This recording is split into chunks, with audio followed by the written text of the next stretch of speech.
ಎಲ್ಲ ಕರ್ನಾಟಕದ ಜನತೆಗೆ ನಮಸ್ಕಾರ. ಭಾರತದ ಚರಿತ್ರೆಯನ್ನು ಕುರಿತಾಗಿ ಬಹಳಷ್ಟು ಗೊಂದಲಗಳು ಆಗಾಗ ನಮ್ಮ ಅಕಾಡೆಮಿಕ್ ಜಗತ್ತಿನಲ್ಲಿ ಕಂಡು ಬರ್ತಾ ಇರ್ತವೆ. ಒಂದು ಅಂಶ ವಿಜ್ಞಾನಗಳಿಗೆ ಸಂಬಂಧಪಟ್ಟ ಹಾಗೆ, ಅದರಲ್ಲೂ ಕೂಡ ಸಂಖ್ಯೆಗಳಿಗೆ ಸಂಬಂಧಪಟ್ಟ ಹಾಗೆ ಕೇಳಿಬಂದದ್ದಿದೆ. ಸಂಖ್ಯೆಗಳು ಭಾರತದಿಂದ ಬೇರೆ ದೇಶಗಳಿಗೆ ಅದು ಪ್ರವೇಶವನ್ನು ಪಡ್ಕೊಡ್ತು. ಅರಬರಿಂದ ಅದು ಪಾಶ್ಚಿಮಾತ್ಯ ದೇಶಗಳಿಗೆ ಅದು ತಿಳಿದಿದ್ದದ್ದು ಆದ್ರಿಂದ ಅದನ್ನ ಅರೇಬಿಕ್ ನ್ಯೂಮರಲ್ಸ್ ಅಂತ ಕರೆದ್ರು ಅಂತ ಹೇಳುವಂಥದ್ದಿದೆ. ಅಂದ್ರೆ 1ರಿಂದ 9 ಅಂಕಿ ಮತ್ತು ಸಂಖ್ಯೆಗಳು ಏನಿದಾವೆ ಅವನ್ನ ಅರೇಬಿಕ್ ನ್ಯೂಮರಲ್ಸ್ ಅಂತ ಕರೆದದ್ದಿದೆ. 0 ನಮ್ಮಲ್ಲಿ ನಮ್ಮ ದೇಶದಲ್ಲಿ ಭಾಸ್ಕರಾಚಾರ್ಯರ ನಂತರ ಇದು ನಾವು ಕಂಡುಕೊಳ್ಳೋದಕ್ಕೆ ಸಾಧ್ಯವಾಗಿದೆ ಅನ್ನುವಂಥ ಒಂದು ಅಭಿಪ್ರಾಯ ಕೇಳಿಬರುತ್ತೆ. ಆದರೆ ಅದಕ್ಕಿಂತ ಹಿಂದಕ್ಕೆ ನಾವು ಹೋಗುವಂತ ಒಂದು ಪ್ರಯತ್ನವನ್ನ ಮಾಡೋದಿಲ್ಲ. ಈ ವಿಚಾರವಾಗಿ ಅಶೋಕನ ಶಾಸನ, ಅದರಲ್ಲೂ ಕೂಡ ರೂಪನಾಥ್ ಮತ್ತು ಇನ್ನಿತರೆ ಅದೇ ಒಂದು ಅಂಶಗಳನ್ನು ವ್ಯಕ್ತಪಡಿಸುವಂತ ಉಳಿದ ಶಾಸನಗಳಲ್ಲೂ ಸಹ ಈ ಸಂಖ್ಯೆಗಳು ವ್ಯಕ್ತವಾಗಿದ್ದಾವೆ. ಅನೇಕ ಅಂಶಗಳು ಅಂಕಿ ಸಂಖ್ಯೆಗಳಿಗೆ ಸಂಬಂಧಪಟ್ಟಾಗೆ ಪದೇ ಪದೇ ವ್ಯಕ್ತವಾಗುವುದು ಅಶೋಕನ ಶಾಸನದಿಂದ ಕಂಡು ಬರುತ್ತೆ. ಅಶೋಕನ ಶಾಸನವೇ ನಮ್ಮ ಚರಿತ್ರೆಯ ಅತ್ಯಂತ ಪ್ರಾಮಾಣಿಕ ಹಾಗೂ ನಿಖರವಾದ ಬುನಾದಿ ಅಂತ ನಾವು ಭಾವಿಸ್ಕೊಳ್ಬಹುದಾಗಿದೆ.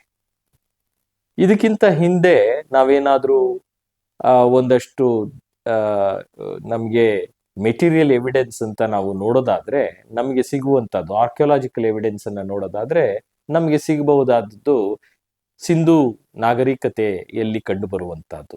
ಅದರ ನಂತರದಲ್ಲಿ ಇದು ಪ್ರಮುಖವಾದ ಆಧಾರವಾಗಿ ಅಶೋಕನ ಶಾಸನಗಳು ಕಂಡು ಬಂದಿದ್ದಾವೆ.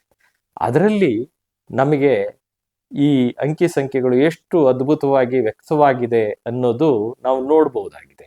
ಆದರೆ ಯಾಕೋ ನಮ್ಮ ಚರಿತ್ರೆಯಲ್ಲಿ ಅದನ್ನ ನಗಣ್ಯ ಮಾಡಲಾಗಿದೆ. ಹಾಗಾಗಿ ಈ ಒಂದು ಪ್ರಯತ್ನದಲ್ಲಿ ನಾವು ಇವುಗಳನ್ನ ಜನಪ್ರಿಯ ಮಾಡುವಂತ, ನಮ್ಮ ದೇಶದ ಇತಿಹಾಸ ಚರಿತ್ರೆ ಎಲ್ಲವೂ ಕೂಡ ಎಷ್ಟು ಪೂರ್ವದ್ದು ಮತ್ತು ಎಷ್ಟು ಅದ್ಭುತವಾಗಿ ಯಾರು ಇವನ್ನೆಲ್ಲ ಸ್ಥಾಪನೆ ಮಾಡಿಕೊಂಡ್ರೋ ಅವರುಗಳಿಗೆ ಸ್ಪಷ್ಟವಾದ ಕೊಡುಗೆಗಳನ್ನ ನಿರ್ಣಯಿಸುವಂತಹದ್ದು ನಮ್ಮ ಜವಾಬ್ದಾರಿ ಆಗುತ್ತೆ. ಈ ದಿಸೆಯಲ್ಲಿ ನಾವು ಈ ಒಂದು ಸಣ್ಣ ಪ್ರಯತ್ನವನ್ನ ಮಾಡ್ತಾ ಇದ್ದೇವೆ. ಇನ್ನು ನಾವು ಈ ಶಾಸನವನ್ನ ಅದರ ಪೂರ್ಣ ವಿಚಾರಗಳನ್ನ ನಿಮ್ಮ ಮುಂದೆ ಈಗ ಪ್ರಸ್ತುತಪಡಿಸ್ತೇವೆ. ನಮಸ್ಕಾರ. This is the Rupnath Minor Edict of Ashok, wherein you have the numerals 256, which has been mentioned here. So which clearly explains, and in this inscription we do have references to 2.5 years, more than a year, and all these things which are explicit, and there are a number of edicts which do talk about this, which clearly shows that new number system was something that the Indians had invented, and therefore in this very edict India has been mentioned as Jambu Dweep Sea. So therefore it is for us to understand as to what it was called and what it needs to be understood as.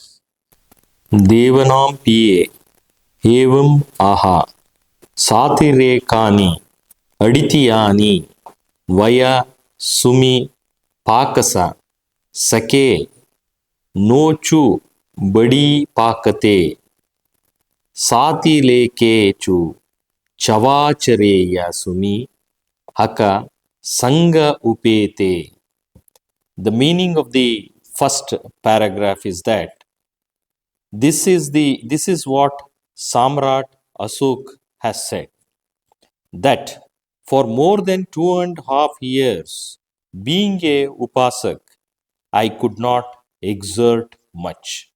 Here you can see that Aditiyani means 2.5, and Chavachare is more than 1 year. He goes on to further say that, but for more than a year since he has entered the Sangha, he was able to exert much.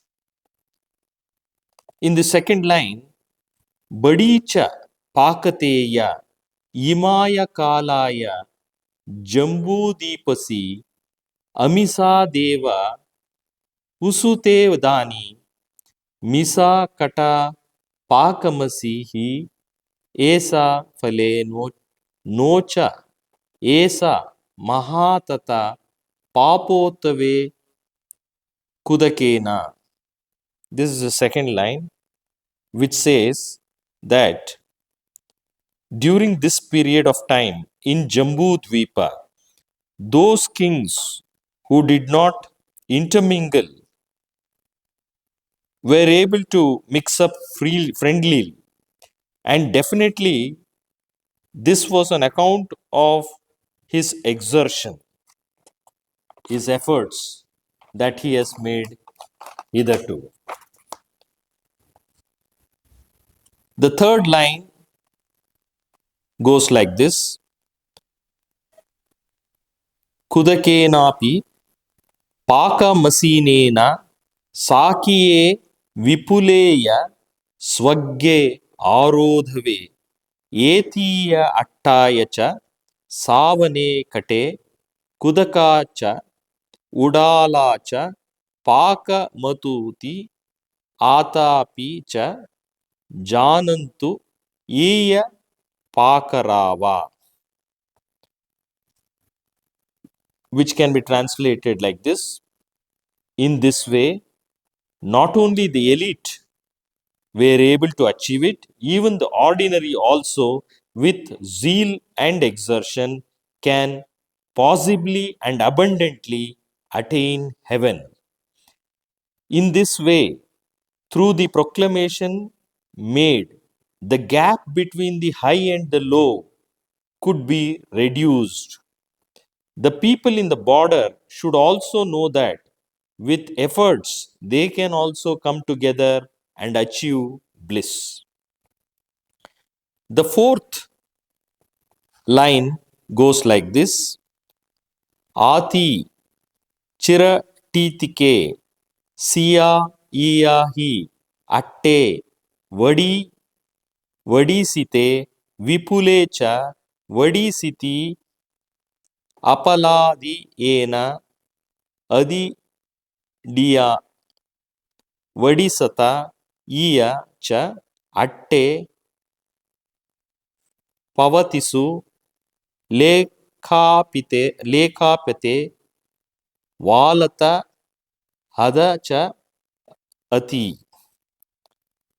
The fourth line suggests that in this way, with the practice of the eight, that is the eightfold path, much more will it last eternally and will progress abundantly and will 1.5 times develop considerably without hindrance.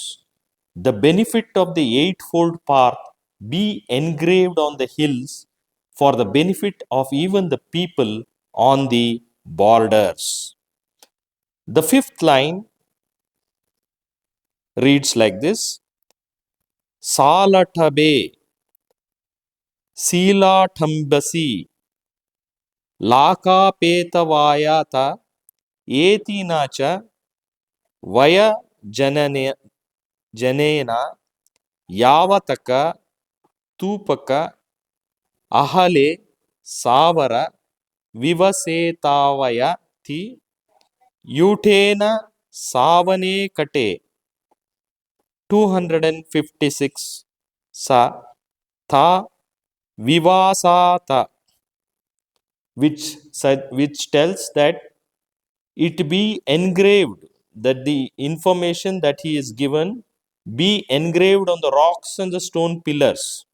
In this way, the proclamation, the letters are written as far as the districts everywhere during his tour on tour in the month of Savan in the year 256.